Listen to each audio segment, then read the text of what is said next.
years ago, several Rotary clubs in this district participated in a project to build a house for families of patients at the UC Davis Children's Hospital.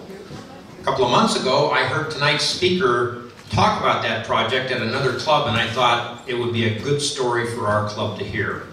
We couldn't find a better person to tell it than Lynette Anderson.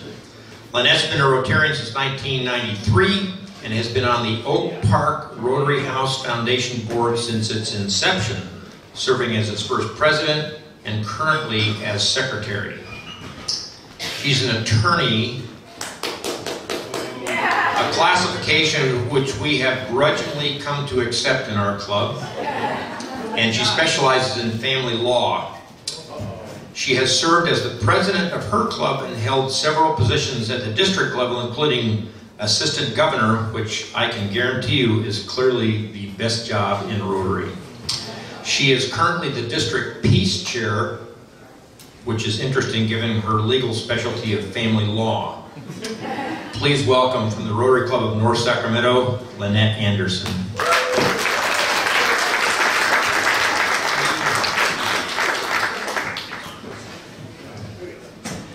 So I am the peace chair because I'm in family law, and I think that Commissioner Shepard would agree with me on that. So when we first started talking about Rotary House, it was for the Centennial Project, which was in 2005.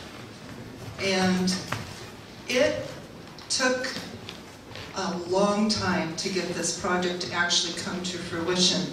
But once it did, I'm so proud of it, and I can't believe that it turned out as good as it did. So, unlike most Rotary projects, this one is actually owned and managed by Rotarians, and we formed a nonprofit organization so that we could keep it. Most Rotary projects, we do stuff for other people, and what is also special about this is that it's brick and mortar. You know, it's actually a building, and the 7 Rotary clubs that are involved in this, what it does, in addition to providing a wonderful service for people who have children at the neonatal intensive care unit at UC Davis, but it provides us with ongoing service projects because each one of the member clubs goes and does yard work, and we maintain the property, and so it's basically provided ongoing service projects for us. And these are the clubs that are involved. This is the floor plan. When we first got this property, it was so small that Habitat for Humanity didn't want it. The house is only 850 square feet. It's 2 bedrooms, 1 bath. It's all handicapped accessible. Even in the bathroom, it's kind of cool because it's got one of those tilted mirrors that comes down so that if you're in a wheelchair, you can use the bathroom, and it's got one of those showers that you can take a wheelchair into the shower. How many of you heard about Rotary House before you? Okay, so, and Joe, I think, has actually heard my presentation too. When we first were talking about Rotary House, it was supposed to be to bring children from third world countries to be treated at Shriners. And for various reasons, that didn't end up working out. Like I said, this was supposed to be our Centennial project in 2005. And there were many times when we thought that this wasn't going to happen. We originally thought that we were going to build it ourselves, and then the Sacramento BIA said that they were going to do it, and then the recession happened. They backed out. In the middle of all of this, there was some prevailing wage lawsuit that happened, and they were going to say that we couldn't get the property because we weren't paying our volunteers prevailing wages. What we ended up doing to get this property, though, is actually amazing. We went to the Sacramento Housing and Redevelopment Authority, and they told us, we're going to put an advertisement in the newspaper, bid $50,000 on this property.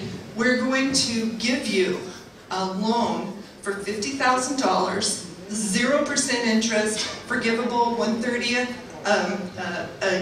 every year for 30-year terms. So basically we got this property for free. And it was empty property, and we built this house from the ground up. This was our original groundbreaking. It took 2 years to even get to this point because of all of the stuff that was going on. And this was our general contractor. This man, Steve Bradford, was not even a Rotarian, and every weekend for a year, he went out to that house with us while we built it. He taught us how to do all kinds of things. I tell people, if this lawyer thing doesn't work out for me, I have a whole bunch of transferable skills.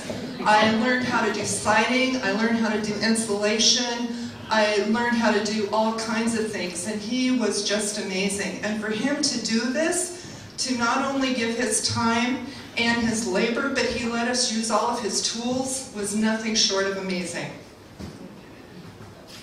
So we had people not just from the 7 Rotary clubs. This is Ann and Bill Wittich. They came and helped. This is Jerry Peterson.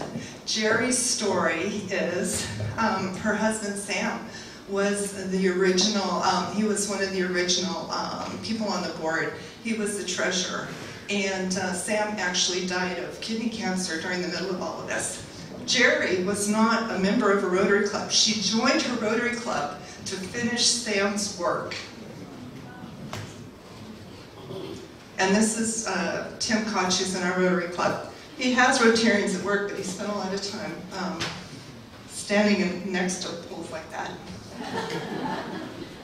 In 2010, remember we had the Disneyland thing? Down the district conference down at Disneyland? Disneyland had a special project where if you volunteered, you could get a free ticket to Disneyland.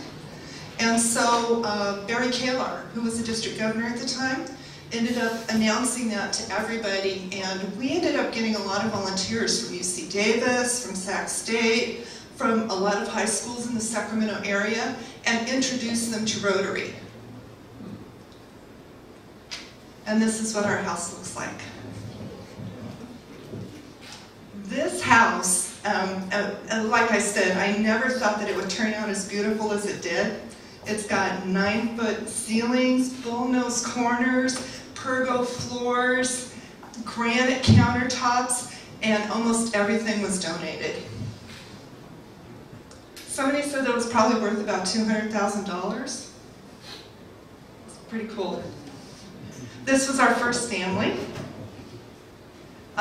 And this was when we were still trying to figure out what we were going to do with Rotary House because the stuff with Shriners wasn't working out. We were referred this case from Raphael in Roseville, Raphael Memorial.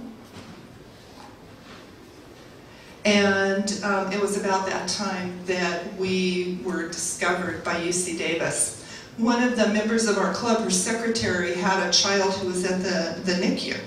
And they lived in Cameron Park, and she says, you know, I know that you've got this house. Do you think we could stay there? And we said, sure.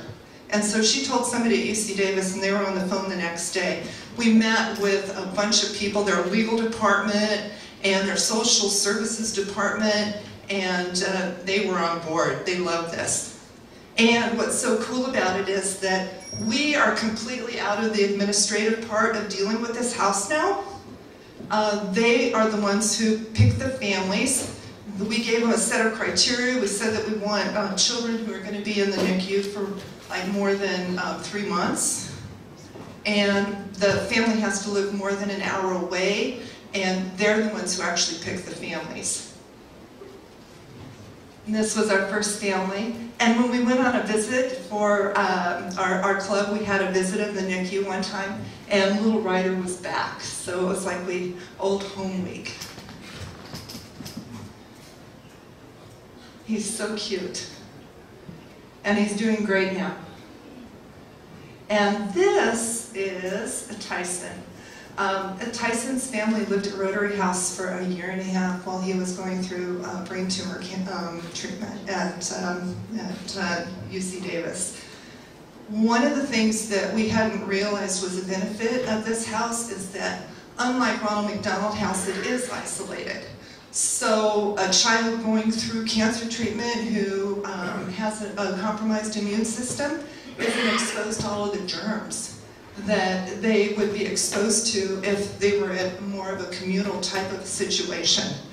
So I'm going to read this, and I always get kind of emotional when I read it, but Renee, who was the grandmother of Tyson, sent this to us last spring.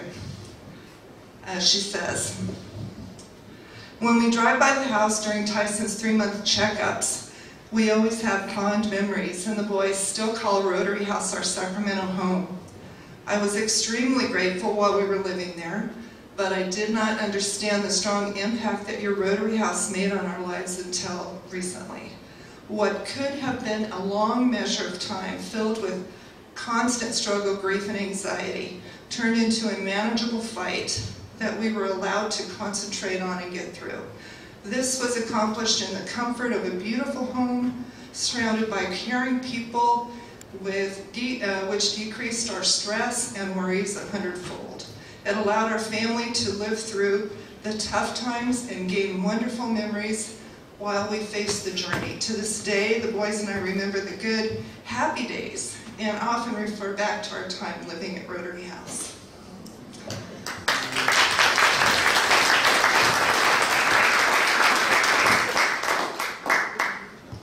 And this is just something, she never has a shortage of nice things to say to us. I think that what is so special about Rotary House is that it is long-term. The other thing that's different is that it's absolutely free.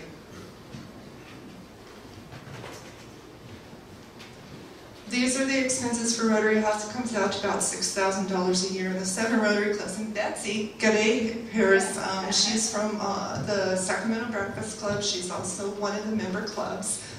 When all of these Rotary Clubs decided to join this project, most of us were quite a bit bigger than we are now. And each one of the clubs had committed to pay $1,000 a year for these expenses. And $6,000 a year to rent a house is dirt cheap. We do a lot of the work ourselves. What I'm doing now is I'm talking to Rotary clubs throughout District 5180. Every single Rotarian and every single Rotary club in District 5180 benefits from this project. It's got that big rotary wheel on the front of it. And when we're out working, everybody who walks by, they ask us about it. This house is actually wanted in the neighborhood. I want to, sometimes people don't take this exactly the right way. One day we were doing yard work and Renee takes me out and she points to a house a couple of blocks away and she says, "Do you see that house down there?" And I go, "Yeah." And she goes, "That's a drug house. This is right on the edge of Oak Park." She goes, "That's a drug house. A woman lives there with her 2 20-something sons." I said, "Okay, why are you telling me this?" And she said, one day, some kid was walking by and he threw a soda can into the yard. And one of those sons came from that house and said, "This is a protected house. You pick up that garbage and you put it where it belongs." For us to have a project that is protected by the neighborhood is just a wonderful, wonderful thing. And when we were going through construction, there were, people in the neighborhood would actually call the police if strange, people were hanging around. And that is one of the lessons that I think is really important about Rotary House, is that you've got to engage the neighbors. There are a couple of lessons that I think you can take away, not just about Rotary House, but about Rotary projects in general. First of all, you have to be flexible. We started out with something completely different than what we ended up with. Completely different. And what we ended up with is so much better than we originally thought that it was going to be. And I think that that is something that Rotarians need to appreciate. Sometimes we start projects and we want them to be a certain way, but it is what it is. And if you let things kind of go the way that they're supposed to, they turn out better than you thought that they were going to turn out. The other lesson that I think is really important for Rotarians is you have to be patient. This thing took so long. And we ended up with this fabulous house that we're so proud of. And I still, when I look at it, the first time we brought the social workers from UC Davis over, one of them said, "You just feel the love in this house." And it's not an institutional looking type of a building. It's not a hotel room. It looks exactly like a house. So what I'm asking you, there are a couple of things that you can do individually or as a club. And so what I'm asking is for each club in District 5180 to commit to being what I'm calling a sustaining partner, to commit to pay $100 a year to help with the maintenance. And I don't think that that's a lot of money.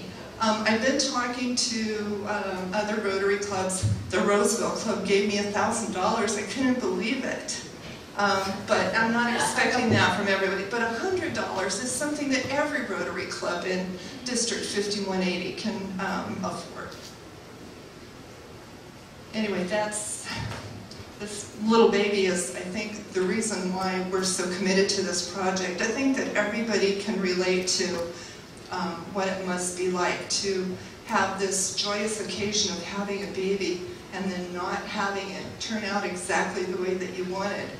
And to be able to take one thing off of your plate and be able to focus on what's important is just a priceless thing.